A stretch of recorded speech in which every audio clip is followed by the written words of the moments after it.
everybody, it's Chris Eads. Note line is Wootini here with another Gay Gamer video podcast. This week I went to see The Marvels, and I went to see it in 3D. I couldn't see it in IMAX 3D because that only had one screening and it was too late in the day and it wouldn't work for me. So I saw it in Prime 3D, which I think is appropriate because I'm pretty sure that when I saw the first Captain Marvel movie, that was also in the Prime theater. So it's fine. It was funny though that like this woman sat down right next to me and proceeded to watch the entire first half of the movie without 3D glasses. Halfway through the movie, she got up and went outside, and I'm like, are you going to the bathroom or are you finally getting your 3D glasses? And she came back almost immediately with a pair of 3D glasses. And I was like, did you just think it was like really blurry projection? Like what? Like, you bought a 3D ticket, you paid extra for a 3D ticket. Like, why wouldn't you pick up your 3D? Don't you want to see a 3D movie? Like, obviously you wanted to see a 3D movie. Wouldn't you pick up your glasses? I don't know. It was just weird. I don't know what she was doing. So, anyway, the movie, I enjoyed it. It's a lot of fun. Ms. Marvel completely steals the flick. She's charming and delightful as she was in her show, and it makes me want a second season of Ms. Marvel. Or that other thing that I've been hoping they were going to eventually get around to, but who knows? I never see it on their schedule. But yeah, it's a lot of fun. There's two kind of musical scenes, and the first one, like two big set pieces set to music, and one of them, the first one, didn't really work for me. It felt like that kind of like overly wacky humor that they use like a lot in the Taika Waititi Thor movies, where it's just like super too much and it doesn't really work and it's kind of feels forced, and I'm just like, it's a little off-putting to me. I know some people enjoy the wacky. Sometimes it gets a little too wacky and it just gets embarrassing, and it's like, really, was this necessary? It's not as funny as you think it is. But the second one was hilarious and clever, and I literally was laughing out loud. So that was great. I'm not going to spoil anything, obviously. It's fun. It is not like, groundbreaking, but it was perfectly entertaining, and I very much enjoyed myself, and the 3D was great. So thumbs up for the Marvels. I know everybody's saying it's going to, fail and make no money, and because it's women and nobody wants to see them, but it was thoroughly entertaining, so I don't see what people's problems are. Stay through the credits. It does feel like they took the mid-credits scene and moved it to just before the credits, because it's like the movie ends and then there's this extra like random scene that clearly would have gone in the middle of the credits, but I feel like they bumped it up to just before the credits, and then took the end credit scene and moved it to the mid credits so that you didn't have to stay to the very end of the credits, which I appreciate. But that first scene, I would like it to be, I got excited because it's what I've been waiting for, but I don't trust that they're going to do it, because the second scene in the mid of the credits, before the scroll, that was one where like the whole audience just was like, what? Oh my God. And like people were freaking out, and I was like, oh my God, this is insane. But I don't feel like Marvel's going to follow through on either of those teases. Back in the day, those teases were like setting up the next movie. But these don't feel like they're ever going to follow through on them. They just feel like fun teases that are just like fan service, and you're just like, oh, I see what you're doing there. But you're not actually going to get a movie that's going to follow up on that. That's just my suspicion. But definitely stay for the mid-credit bumper because it's terrific. As for games, as you might have expected, from last episode, after last episode, I did immediately go right out ahead and purchase Disney Dreamlight Valley.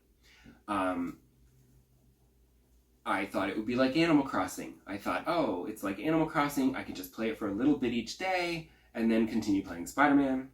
I was very wrong. Very, very wrong. At first, I thought it was because you're just starting the game. And like with Animal Crossing, when you first start the game, there's a lot more to do, because there's a lot of fish to catch, a lot of bugs to catch, and whatever. But it still does sort of limit you, and you are, like, Animal Crossing is designed to be played a little bit every day. You know, you're not meant to sit down with Animal Crossing and play for like 3 hours straight. Although with this one, I feel like with New Horizons, people did, because they were like designing their islands and stuff, and so they'd spend hours creating little cities and stuff. I kept mine natural. But with Disney Dreamlight Valley, there is like that kind of daily task of, like, you know, checking the store to see what the new items are, and like talking to your friends, your Disney friends. But the difference is that whereas in Animal Crossing, in Animal Crossing, you might get asked every few days, oh, can you deliver this package, or could you catch me this kind of fish? Like, they don't happen as often. Whereas in Disney Dreamlight Valley, it's very quest-based, and every single character has quests for you to do. They will always have something that they need you to do for them. Some of them are like main story quests, and some of them are just friendship quests to help make them better friends. So the first few days, I was playing it for like a lot. Like, the first day was like 2 or 3 hours, the next day was like 1 or 2, and then it was like another hour or so. And I eventually was like, I need to take it back a notch, because things were starting to get a little repetitive and samey, because a lot of the friendship quests, like the main story quests, have a little more stuff going on, but some of the quests are just like, gather these ingredients and craft me this item. And you're just doing a lot of like hunting and gathering, and then crafting and cooking and whatever.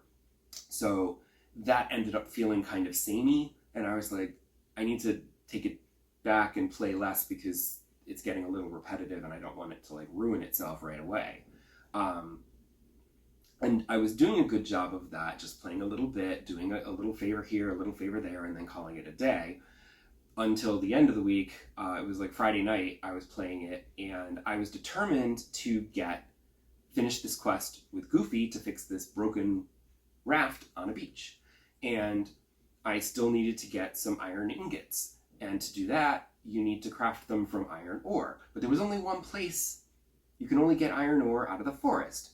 So I was like mining as much as I could, and with Mickey, because if you have your friend with you who has the right, you assign everyone a task like fishing or mining or digging or foraging, and then if you have them with you, you can say, hey, let's hang out, and if they hang out with you, you get more items sometimes from that activity, depending on the character. So I had Mickey with me, he's my mining guy, and I was mining as much iron ore as I could, and it was just taking a really long time, and I'm just like, this is gonna take me days. So then I said, you know what, I'm gonna go ahead and unlock the Glade of Trust, I think, although it's more of a swamp. But when I unlocked that, and I went into that unleashed like this curse on the whole valley, and I was like, crap. So now I had to go and do a bunch of stuff to unlock the curse, and like everyone got trapped in their houses, so I had to like unlock the curse. And then once I unlocked the curse, the glade was open again, and I was like, okay, fine. But that was a whole procedure. That took like forever. And then once the curse was done and the glade was open, I'm like, okay, Mickey, let's go and mine in the glade. And then once I was in the glade, I had 2 areas, so I'd mine in the glade, then I'd go back to the forest and mine some there, and then I was able to get all of the iron ore, which then I could create the iron ingots, and then I could craft the repair kit, and then Goofy and I went to the beach, and I thought that the raft was going to lead me to Moana, but it led me to Ariel. So then I had to bring Ariel to the valley, and then I realized Moana is in the castle, because there are different areas of Disney Dreamlight Valley that you unlock, but there's also the castle, and in the castle there's different tiers, and the first person I unlocked was Remy, so that I could get more cooking stuff. And then secondly, I got Moana. There's also Wally, and I would love to have Wally, but Moana I wanted because I knew that if I unlocked Moana, I could upgrade one of my tools. Because you have, in the beginning of the game, the first thing that you do is you get your pickaxe, your shovel, your fishing pole, and shovel. And those are your tools that you use to do your work around the valley. And I needed to upgrade, because there's things that I can't do because my tools aren't upgraded. So I'm like, let me get Moana. and then that upgraded my pickaxe. Although it wasn't Moana who upgraded it, I had to go and do extra quests to bring Maui to the village. And then once he was there, I did a couple of things for him. And then he's like, hey, do this and I can upgrade your pickaxe. Super good. And that way I could clear the beach and I could clear that bridge between the two beach sections so that you don't have to keep going around. You can just go straight through. That was super helpful. And that was just something I needed for my own mental health so that I didn't have to keep going around. The problem is that the next thing that I need to do is I really need to upgrade my shovel because that's what's blocking off. I need to upgrade my shovel so that I can access another area. But to do that, I need Anna. And I think that the Frozen world is on like tier 2, and that's like 4,000 or 5,000 Dreamlight. And I'm not sure I have enough because Dreamlight is one of the currencies in the game. Thankfully, the Moonstones, those are the premium currency that you use real world money to buy. That so far, that's just seems to be used just for like purely cosmetic items. Like you can spend like a few thousand Moonstones and get like a new tool set skin or like a pet or like a new skin for your house to make it look fancy. And I haven't seen anything that I've desperately wanted to have, so I'm like, okay, I'll keep my Moonstones for when I really want to buy something. And then there's the golden coins, which are like bells in Animal Crossing, where you sell stuff and you earn coins. And in doing quests, like when I needed a blue gem, I was like mining everywhere for a blue gem, but there were no blue ones, so I'd mine everything else, hoping that a blue one would spawn eventually. So in doing so, I ended up with a bunch of extra gemstones, which I then sold to Goofy's stall, and Goofy gave me a lot of gold. And then you end up with thousands and thousands of coins, which is good because you need that to upgrade your valley, like so that you can upgrade your house, you can upgrade the store, you can upgrade the stalls, you can unlock fast travel wells. And then if you ever invite somebody, you have to build them a house, and you place their house, but then it costs a few thousand coins to build the actual house so that they'll actually move in.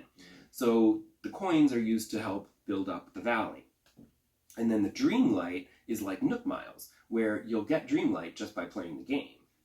Catch 100 fish, plant 50 corn, you'll get some Dreamlight for that.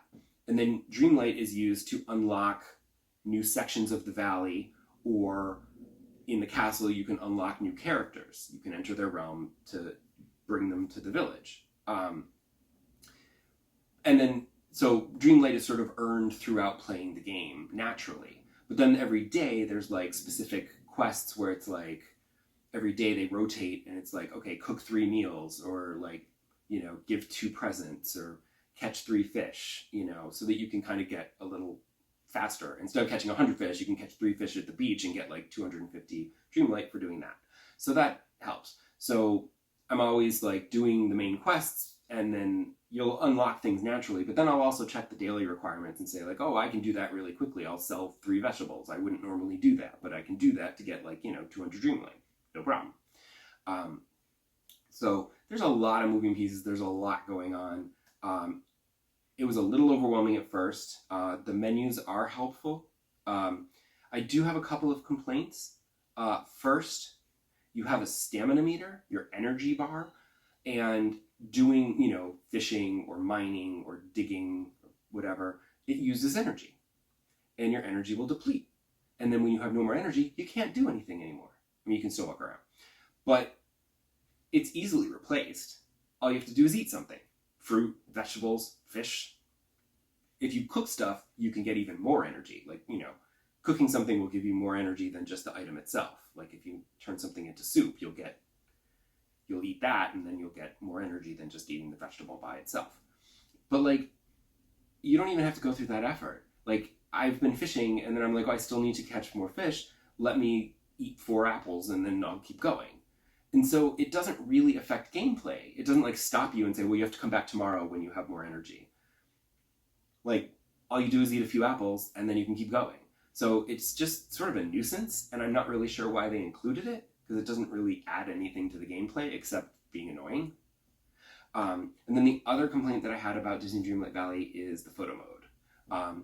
You have a camera, and you can take selfies with your Disney friends, it defaults to selfie. You have to actually say, no, I want to take a wide shot now. But the problem is that you go in and you like adjust your filter and your frame and your expression, your pose and whatever. And meanwhile, the other Disney character you're trying to take a picture with is like whacking up in the background. And then you have to wait until they get into the pose you like best. And then you hit capture. And you go, and it freezes the picture. The problem is that when I went into my PlayStation, into the screen captures section of my PlayStation, there was no picture there. And I'm like, well, what the hell? Where did it go? And I went into the menus. And I'm looking all through the menus, looking if there's some place for the camera to go. There is nothing. So I Google, because thankfully this game came out a year ago, so there's like a year's worth of people who've already played all of this, and there's tons of information online and advice and whatnot. So that's helpful. So it turns out that even though it seems like it takes a picture, it doesn't. It basically just freezes the screen, and then you can get rid of the UI around it, and then you do a screen capture, which saves to your folder. Which is fine. That's how some photo modes work anyway. But the problem is that it's not like other photo modes where you activate photo mode and then it freezes the game and you can like control your camera and move it around and change things. You have to do all of that while you're setting up your picture and the character is going like this behind you. And then when you capture it, it freezes it. And then you can save that.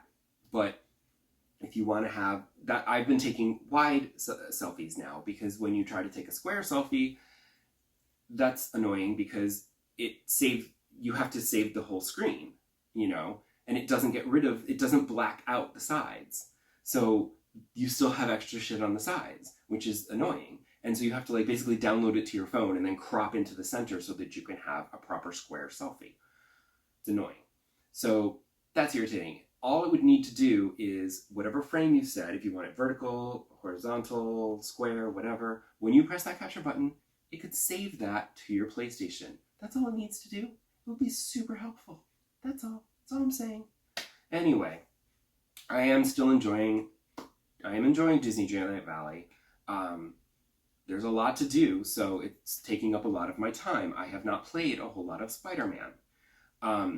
Although I did play some Spider-Man. I managed to do another bunch of Hunter's Blinds and cleared a whole section there, the little ones and the big one. And then because I was playing as Miles at the time, I decided that I was going to go and do the last few Mysteriums, which were kind of annoying. A couple of them were actually like surprisingly difficult because they added in like extra challenges, like I'm fighting villains and then suddenly there's like cars coming down the freeway at me and I'm like, oh, and I got hit by a car and I died and I was like, wow, and I had to start over. But like I did get gold on a few of them, silver on a couple, but there were a few I was like, I got bronze and I'm like, it's fine. I'm not going to try to do this again to get more hero tokens because that was really hard and not fun. But I finished them and I finished the whole Mysterium side quest and I was like, yay. So I should probably get back to doing main story missions because I feel like I'm going to do too much of the side stuff and then I'm going to only have story missions left. So come back next episode and see if I've been able to play more Spider-Man or if Disney Dreamlight Valley has continued to suck up my life. Bye!